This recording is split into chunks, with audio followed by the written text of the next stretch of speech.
La luminescence est la propriété d'un atome, d'une molécule ou d'un matériau à émettre de la lumière sans besoin de chaleur. Donc pas vraiment comme une allumette ou une lampe torche qui, elle, fonctionne par incandescence. Là, on parle de matériaux qui émettent de la lumière sans apport de chaleur. Une sorte de lumière froide. Alors, comment ça marche la luminescence? Comment se fait-il que certains matériaux sont luminescents alors que d'autres pas du tout? Pour tout bien comprendre, je vous propose une petite explication vulgarisée. Vous le savez probablement, mais tous les atomes possèdent un noyau avec des protons et des neutrons et des électrons situés autour. Dans notre cas, les protons et les neutrons ne vont pas du tout nous intéresser. Les particules qui interviennent dans la luminescence sont les électrons. Et là, si on voulait faire un vrai cours sur la luminescence, on rentrerait dans le détail et ce serait hyper complexe. Donc, pour ne pas vous perdre, et surtout ne pas me perdre, je vous propose de simplifier l'électron. Nous allons donc voir l'électron comme une sorte de petite bille remplie d'énergie. Lorsque l'énergie est à niveau, tout va bien pour le matériau. Mais si on apporte plus d'énergie au matériau, l'électron va alors déborder. Ce trop-plein d'énergie peut alors se matérialiser à notre échelle sous différentes formes en fonction du matériau et de l'énergie apportée. Bon, je sens que malgré cette petite explication vulgarisée, j'en ai perdu certains. Prenons un exemple concret. Voici une casserole. Une casserole, tout ce qu'il y a de plus classique, vide et en métal. Comme tous les autres matériaux qui existent sur Terre, la casserole possède des électrons. Oui, bon, des protons et des neutrons aussi, mais c'est pas du tout ce qui va nous intéresser. Écoutez, je viens de le dire. Bon, reprenons. Lorsqu'on la sort de son placard, la casserole est encore froide. Ses électrons sont donc remplis comme il faut, pas trop peu, pile ce qu'il faut. Puis, on chauffe ce matériau. Autrement dit, la chaleur va lui apporter de l'énergie. Les électrons vont alors se remplir et leur énergie va déborder. Ils vont transmettre leur trop plein d'énergie aux autres électrons qui vont à nouveau être trop remplis jusqu'à totalement déborder et rejeter leur énergie sous forme d'un excès de chaleur. En d'autres termes, en chauffant la casserole, ces électrons débordent d'énergie de chaleur. Et à notre échelle, la casserole chauffe. Je vous propose un autre exemple concret. Les aimants. Eux, ils sont un peu particuliers. Disons qu'ils ont un côté avec des électrons hyper remplis et de l'autre des électrons très peu remplis. Ainsi, quand on approche deux aimants l'un de l'autre par le même côté, les deux électrons ne peuvent pas partager leur énergie sous crainte de se repousser l'un l'autre. Seule possibilité, rapprocher le côté qui possède les électrons pleins d'énergie du côté avec les électrons peu énergétiques. Les électrons remplis vont alors partager leur énergie avec les électrons vides, ce qui accolera les deux matériaux. Bon, revenons à la luminescence. Comme tous les autres, les matériaux luminescents possèdent aussi des électrons remplis d'énergie. Et comme tous les autres matériaux, lorsqu'ils ont un trop plein d'énergie, les matériaux luminescents vont la rejeter. Sauf que cette fois-ci, l'énergie rejetée ne va pas être sous forme de chaleur ni sous forme d'attraction électronique, mais sous forme de lumière. Bon, voilà pour la petite explication scientifique. Si vous avez eu la flemme de l'écouter et que vous voulez un résumé en quelques mots, retenez simplement que les matériaux luminescents ont des électrons qui, lorsqu'ils débordent d'énergie, vont la rejeter sous forme de lumière. Bon, je vous propose un petit tour d'horizon des quelques luminescences les plus connues. Allez, suivez-moi.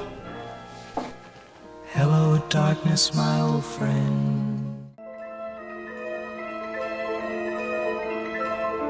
Commençons par une des luminescences les plus connues, la fluorescence. Un matériau fluorescent est un matériau qui peut émettre de la lumière instantanément et intensément lorsqu'il est éclairé par une lumière puissante, comme une lumière UV par exemple. Vous l'aurez donc probablement bien compris, ce sont ici les rayons UV qui apportent leur trop plein d'énergie aux électrons des matériaux, qui déborderont donc très rapidement, ce qui produira une lumière intense et instantanée. Et contrairement à ce qu'on pourrait croire, la fluorescence est littéralement partout autour de nous. Tenez, je vous propose un petit jeu. Il y a dans ce décor 5 objets qui ont une fluorescence. Je vous donne 5 secondes pour les trouver.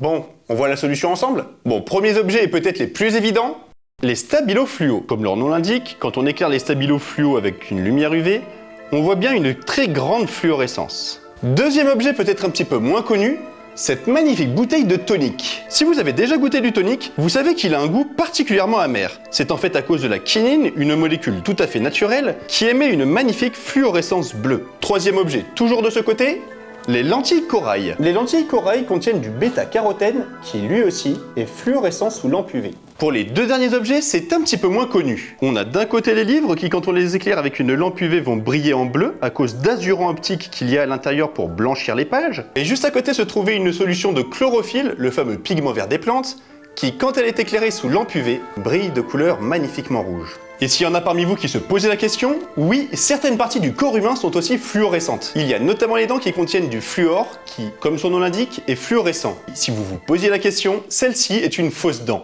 Bon, ça suffit. Passons à la suite.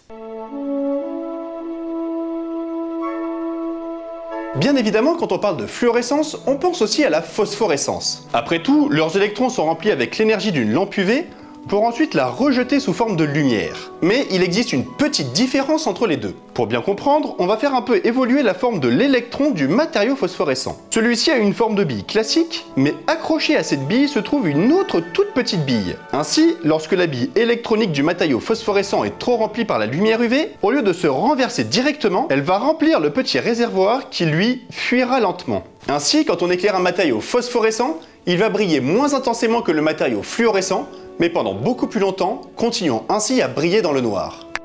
Bon, là ici avec la résolution de la caméra on a du mal à les voir, mais si on utilise une lampe UV, on peut un peu booster la phosphorescence de ces étoiles.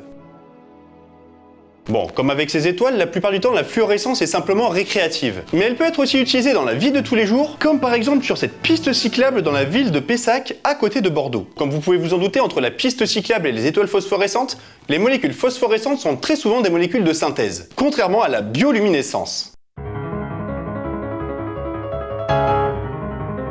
Comme son nom l'indique, la bioluminescence est l'émission de lumière par des organismes vivants. Et comment vous dire que chacun de ces organismes va avoir un mécanisme bien différent des autres. Mais si on devait résumer de manière générale, il s'agit d'une réaction chimique entre deux molécules en présence d'un ion métallique et d'oxygène. Et si on ramène ça à notre histoire d'énergie et d'électrons, les électrons d'une des deux molécules vont se faire remplir d'énergie par les électrons de la deuxième molécule et l'oxygène. Mais cette énergie apportée n'est pas suffisante pour faire déborder l'électron de la molécule. Pour cela, la réaction est catalysée, c'est-à-dire accélérée par l'ion métallique. L'interaction de tous ces éléments fait donc déborder l'énergie des électrons du matériau qui rejettera son trop-plein d'énergie sous forme de lumière. Et parmi les exemples les plus connus, on a la luciole qui profitera de sa luciférine et de sa luciférase pour produire, grâce à du magnésium, sa lumière caractéristique permettant aux mâles de savoir que les femelles sont prêtes à être fécondées, ou encore cette petite méduse qui brille grâce à la luciférine, l'aécorine et le calcium naturellement présents dans son corps. Et n'oublions pas la fameuse baudroie des abysses qui, elle, produit sa lumière grâce à une symbiose avec des bactéries logées dans sa canne à pêche.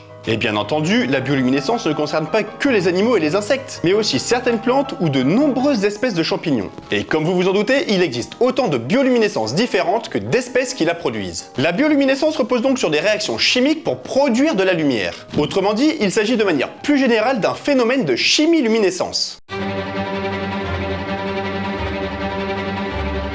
Les réactions de chimiluminescence reposent sur la même logique que les réactions de bioluminescence. Deux composés réagissent en présence d'oxygène et d'un ion métallique pour produire de la lumière. La plus connue des réactions chimiques ex vivo concerne un produit découvert au début du XXe siècle. Je vous présente le luminol. Une jolie et petite molécule, aussi connue sous l'appellation officielle 5-amino-2,3-dihydrophthalazine 1,4-dione, qu'on va appeler luminol par souci de simplicité. Lorsqu'il est mis en contact avec du fer et de l'oxygène, le luminol va former une molécule hyper instable. Cette molécule intermédiaire va alors se stabiliser et relâcher son trop-plein d'énergie sous forme d'un photon. Cette molécule est d'ailleurs très utilisée en police scientifique pour détecter l'hémoglobine du sang. Vous avez probablement déjà vu une série ou un film policier où la police scientifique utilise un spray pour détecter les traces de sang. Le spray contient un mélange appelé le Blue Star, du luminol mélangé à de l'eau oxygénée et de la soude. Mais ça, c'est dans les séries et sur les scènes de crime. Ça donne certes de jolies marques bleues, mais voilà, c'est tout. Je vous propose donc de refaire cette expérience, mais de manière beaucoup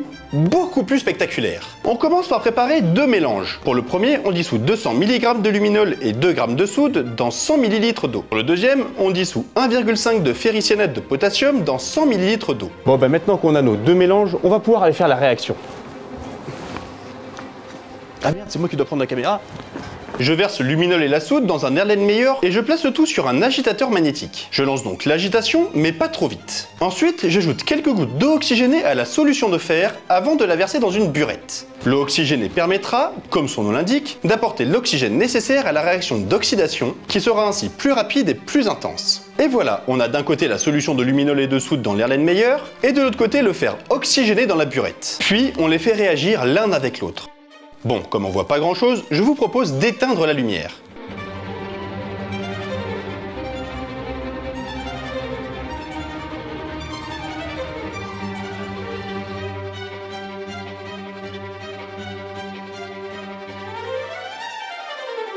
Magnifique, hein? Cette réaction du luminol sur le papier, je la comprends assez bien. Un intermédiaire réactionnel qui se désexcite en relarguant un photon, ouais, franchement, je comprends bien. Mais là, quand je la vois en vrai, c'est tout bonnement fabuleux. Y a pas à dire, je crois bien que c'est une de mes réactions chimiques préférées. Et voilà pour la vidéo sur la luminescence. On aurait aussi pu parler de la radioluminescence, responsable de la brillance des composés nucléaires, ou même de la triboluminescence qui se passe quand on écrase un cristal de sucre ou quand on arrache violemment du scotch. Mais la vidéo aurait été beaucoup trop longue et beaucoup trop complexe. Et là, pour tout vous dire, je sens que vous commencez à fatiguer un peu. Et puis franchement, passer après la réaction au luminol, ça aurait été beaucoup trop compliqué pour ces autres luminescences. Bon, merci beaucoup d'avoir regardé cette vidéo, en espérant qu'elle vous ait plu. Si tel est le cas, n'hésitez pas à laisser un petit commentaire. N'hésitez pas non plus à partager cette vidéo au plus grand nombre. Enfin, comme d'habitude, si elle vous a vraiment plu, n'hésitez pas à la pousser et à vous enchaîner. À la prochaine!